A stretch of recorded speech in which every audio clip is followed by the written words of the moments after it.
Hello and welcome to today's Take, hosted by me, Jane Azzopardi, the podcast where we take you beyond the headlines and give you the story behind the story that you see on TV. And this week, we are discussing the worst kind of breaking news, when a terrible event in a small community reverberates around the nation. Police this morning have reiterated their warnings to locals here in Pawnpukka to stay indoors and to limit their movements, with this heavily armed gunman still on the run. Unfortunately, not one confirmed sighting of Desi Freeman since he fled into the bushland here in the high country. As you can see, conditions are atrocious, but that might actually help police in flushing him out. Well, right there at the scene this week has been our very own Today Melbourne reporter, Christina Hearn, and she joins me now. Chris, welcome to today's Take. Jane. Now, for those people who are actually watching this podcast on YouTube, you are there sitting in a car. So let's set the scene first, why you're in that position. Well, when you cover stories like this, your car kind of becomes your home because you're going from location to location. You know, you're trying to find out what's going on. And basically, this is kind of your shelter also, because out here in Victoria's high country, the weather is really bad. It was 0 degrees last time I checked. It was sideways rain, really windy. But, you know, you've got to keep on going. So when we can, we come into the car for a bit of shelter, and then, of course, we'll go back out, do our live crosses, and, of course, try and find, out what's going on.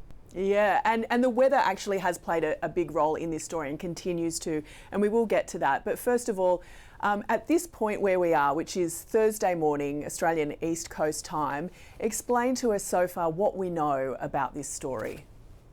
This all unfolded, Jane, on Tuesday. I think I first got the call around about 11:30 that there had been some kind of police shooting out in Pawnpukka, which, for those that don't know, is Victoria's high country, probably about a 3.5-hour drive, near Bright. Bright's probably the more well-known tourist town, kind of right near the snowfield. So I didn't think too much of it at the time, because the first report was that a policeman was injured, and I thought that's a relief, it's good news. But then we started to get the news that this was really bad and that we believed that a police officer had died. And that's when we started, I rang my cameraman and said, look, I think we're going to have to make the journey up. And we, of course, didn't release this information at that stage. Media obviously gets sometimes information before we can get it confirmed by police and release it to the public. But we started packing because we knew that 2 police officers had actually been shot dead in an ambush. They went to execute a search warrant at a property. 3 of them were shot, 2 fatally, and then the gunman, he went on the run into the bushland. Thick bushland here, and he's still on the run this morning. So that situation, as you described, happened, and then we saw the police response to that, obviously knowing that 2 of their own officers had been killed, 1 had been injured, and now these police officers have to effectively carry out the search for that killer. We heard from everyone from the police commissioner to the state premier. Where is that whole investigation at this morning? Well, you've got the police are throwing everything at it, and you can understand, right? I mean, this gunman allegedly killed 2 of their own, and a lot of these people in the area knew these police officers, particularly one, because he was a detective in Wangaratta, which is about an hour from here. Police officer of decades, distinguished career, and you know what makes it so tragic is that he was only days away from retiring, because he was 69. He was 59. He was about to retire at 60. And on top of that, they've got to kind of almost put that to the side and just continue what they're paid and trained to do, and that is to find this killer. And look, police are throwing everything at it. Yes, they've got an experienced bushman they're up against. They've got the elements that are very challenging, but they've got the special operations group out here. They are the best of the best. They've got the dog squad. They've got the chopper with special thermal imaging capabilities. I mean, they're throwing everything at it. And, you know, here in Victoria and, you know, indeed Australia, we've got the best of the best.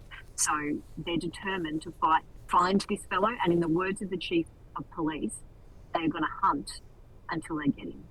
Well, let's talk about those 2 police officers now, because I think, you know, not only members of the police community, but people right around the country have been thinking of them and their families, because these are 2 men who went to work and didn't come home.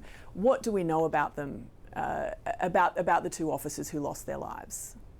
The local detective I've just been speaking about is Detective Leading Senior Constable Neil Thompson. So what we know about him is that, days away from retirement. I think it was 38 years in the force. He was an outdoorsy type. He was so much loved in the community. He was quite outgoing, a lovable guy. And he was looking forward to a holiday in South America, a well-earned, obviously month-long trek in South America. And that's, of course, all been taken away from him and his family. The second police officer is 35-year-old Senior Constable Vadim Devart. Now, he was born in Belgium. He came here to Australia. He made a life for himself in Melbourne. He'd recently bought his first home with his partner. All his family is back overseas. So can you imagine, you've got this son over here in Australia. He's made his life for himself. He's actually based in Melbourne. He was only in this region on a week's secondment to help out in the snow season. And for the majority of the time, that would be a dream assignment, coming up to the high country, helping out in the snowfields in this picturesque town, and it's turned to tragedy. And, that family's got that phone call that this week's secondment has ended in tragedy. And we spoke about this just before, Christine, but now their colleagues are having to hunt for the man who killed them, and it's not an easy search. Do we know how the rest of the police community around Wangaratta and Victoria more widely has been dealing with this? This obviously has hit them so hard, and I thought there was some really poignant pictures that we did show on the Today Show, and that was when the two bodies of these police officers were transported from the high country here back to Melbourne, and there was a guard of honour in blue and red. And, that just kind of goes to show just, the kind of how it would be impacting them, but also just the respect that they have for one another in the police force. There's a police memorial that we have in Melbourne, unfortunately, for the fallen officers. Tragically, that number has, of course, now grown to two. And we had a lot of dozens of police officers gathering there yesterday just to honour them and pay their respects. But as I mentioned, these police officers here, I don't know how they're doing it. They're putting all of that aside to go after this gunman.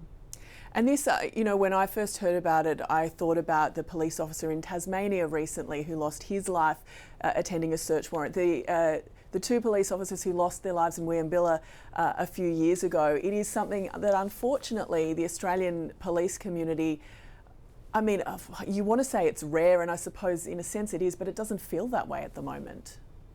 No, and this alleged gunman, Desmond Freeman, he also, he was born with the surname Philby.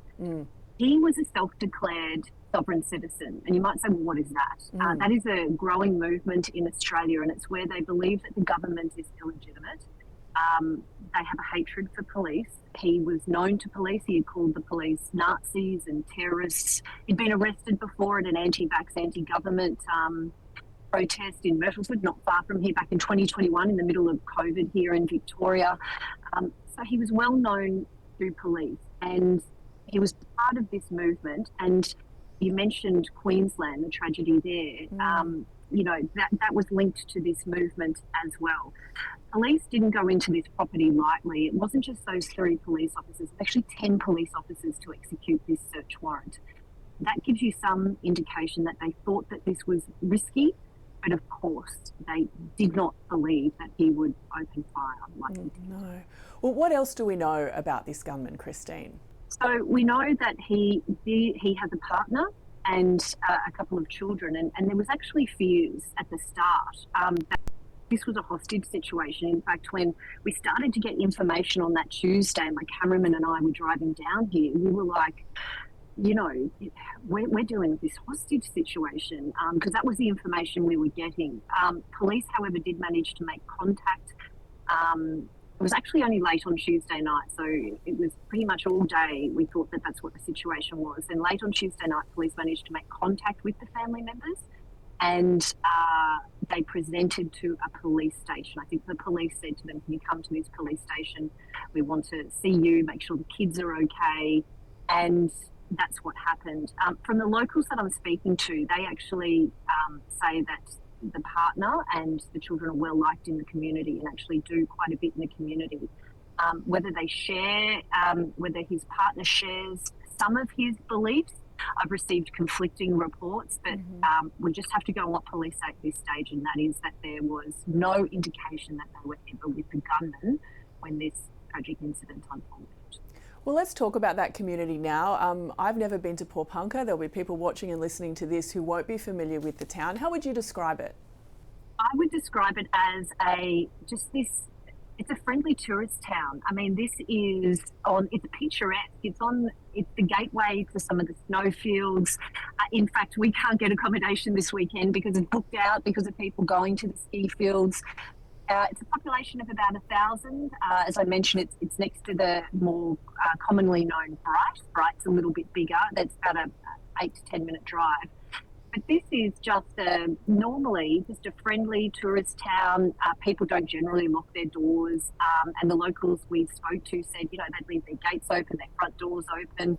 And of course, they've all had to lock their doors up and stay indoors as police have requested over the last couple of days. So it's really rattled them because this is not something that happens in Pawnpunka. It's, normally the biggest thing you'd have here is a lost skier or someone lost in the bush. You don't have a gunman on the run who's allegedly killed 2 police officers. I've just been speaking to the school principal here, and I asked her that. I said, look, when you became the school principal of Pawnpunka Primary, you would have never expected this. And she said, no. She said that those police officers would have never expected what happened either. And you just have to deal with what you have to deal with.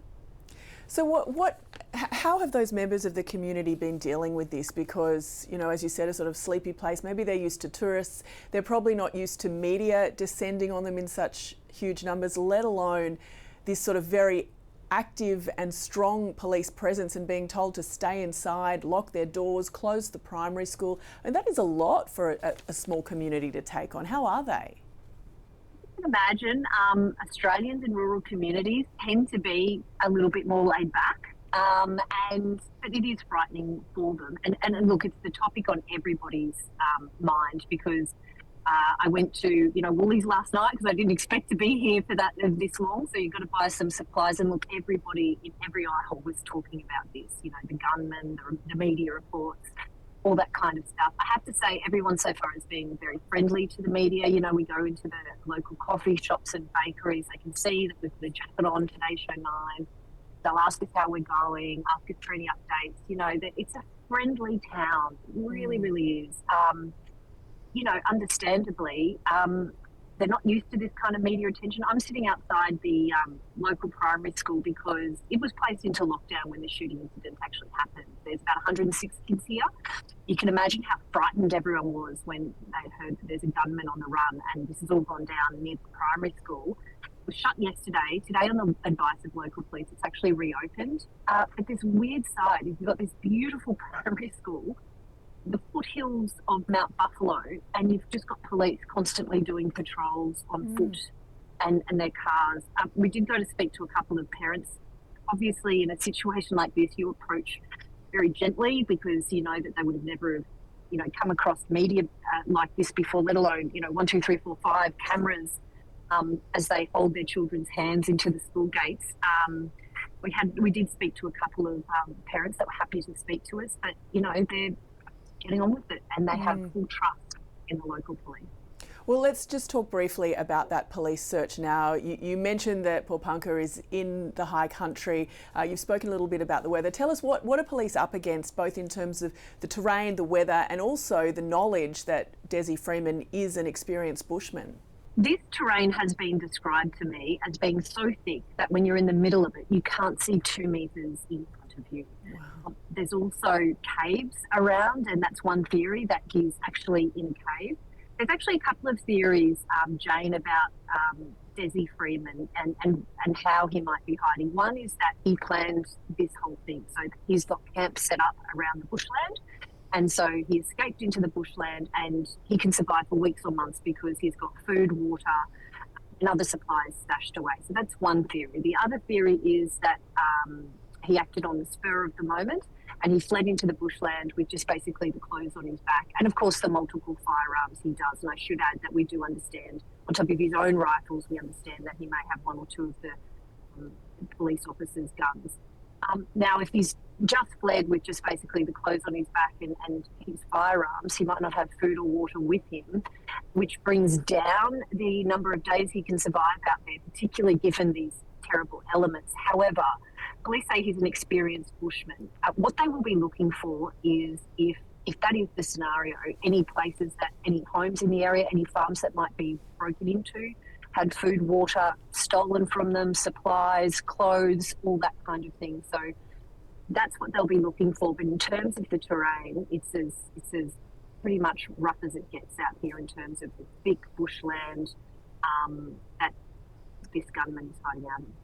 Of course, everybody's hoping that they find him quickly. Christine, on this podcast, we like to give viewers a bit of a sense of what it is like behind the scenes when we are reporting on stories like this. Obviously, you know, this is a terrible situation where 2 police officers have died. So it would take a toll on the journalists who are reporting on it as well. What is it like for you as a reporter on stories like this? And I don't know if your cameraman Glenn is still in the car with you, but you two have been through thick and thin with each other over the years, from everything from, you know, the fun, happy stories to terrible ones like this. Well, I can turn the camera around to show him. I'll just do that just quickly. There he is. Little cameo. There he is. So there he is.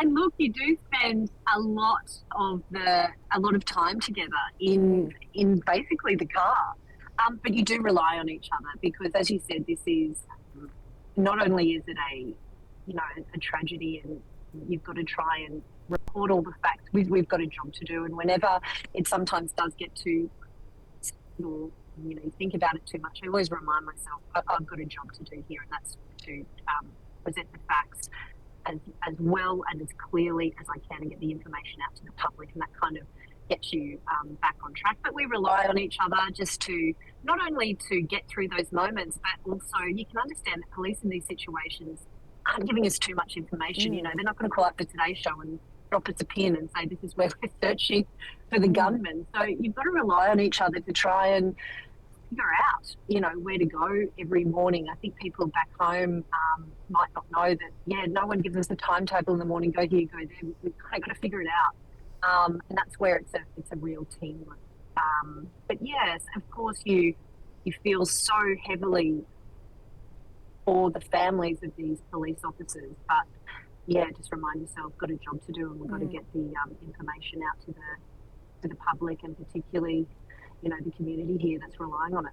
Well, you and Glenn are one of the best teams in the biz, and you've brought us a whole lot of news over the years, and you do it so well. Christine, at this point in time, we don't yet, obviously the search is still ongoing for the gunman. What does happen next? I mean, obviously there'll have to be some sort of investigation into what happened at that property. Where does all this stand? That investigation is underway, Jane, because there are obviously questions about the risk going into that property. He was well known to police. I understand one of the reasons that the local detective went in first was because he had dealings with Desi Freedman previously. Now, the chief of police said there was a risk assessment done, and they deemed it that, yes, 10 police officers would go in. You do want the special operations group. You'd probably want them executing every search warrant possible. That's just not realistic. But an investigation is underway as to the risk assessment that was done, how that search warrant was executed, and whether anything could have been done to prevent this tragedy. Well, let's hope that police can find him sooner rather than later. Christine Ahern, it is always so wonderful to chat to you. Thank you so much for joining us on Today's Take. Thanks, Jane. Thank you so much for listening to this episode of Today's Take. Please do give us a like, give us a follow, leave a comment, and join us back here again next week. Until then, I will see you bright and early with the rest of the Today team. I'm Jane Azzopardi. Have a great day.